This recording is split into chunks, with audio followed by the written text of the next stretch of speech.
All right, Libras. Oh, I love me some Libras. Love me some Libras. I love the energy. Libra energy is healthy. Libra energy. Healthy Libra energy. Because there are some quacks. A lot of quacks are Libras. All right, let's see. Oh, the card fell. All right. Libra, we have the Death card. Don't get overwhelmed. Death card is not as scary as you think. So when it comes to the Death card, we want to, you know what? I want to read from this book because this goddess,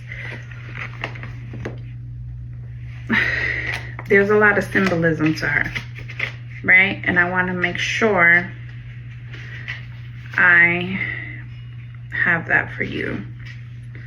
So let's get to the Death card. So when it comes to the Death card, it's one of the most feared of the 22 major arcanas.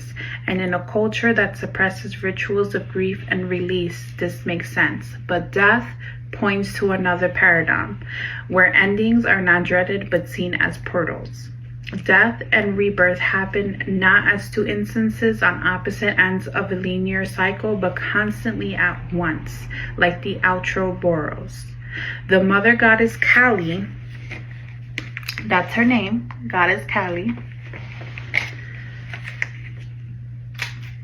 embodies this type of energy. The Hindu goddess of death, destruction, the void, rebirth, creation, transformation, and ego death, signs of non-corporeal existence, of releasing the bonds you have to the material world in the ultimate act of surrender.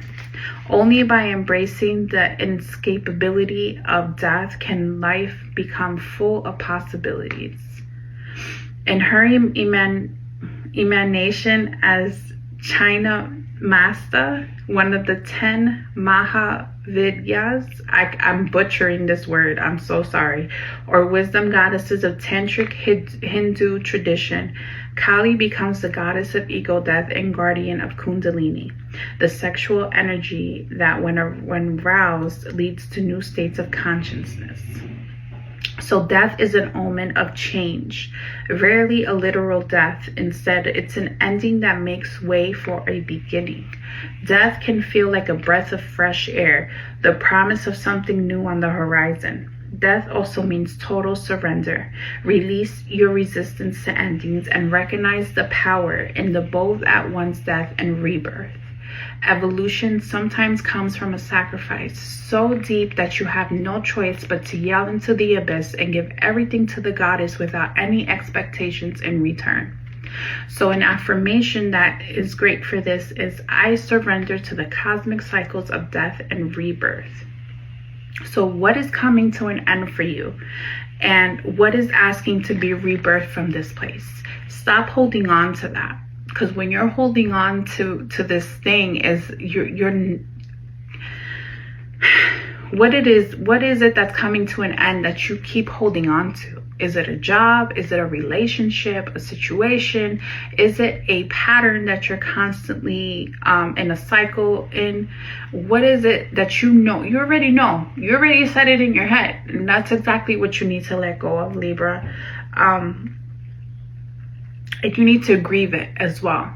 You know, grieving isn't just about when somebody passes away. Grieving is about letting go of the things that it can be anything. Grieving a person that's still alive. Grieving a situation that you were hoping would work out. Grieving the person that you thought you would become, but you haven't, because life has taken you into a different journey and you're now becoming this more beautiful person because the universe knows exactly what's good for you.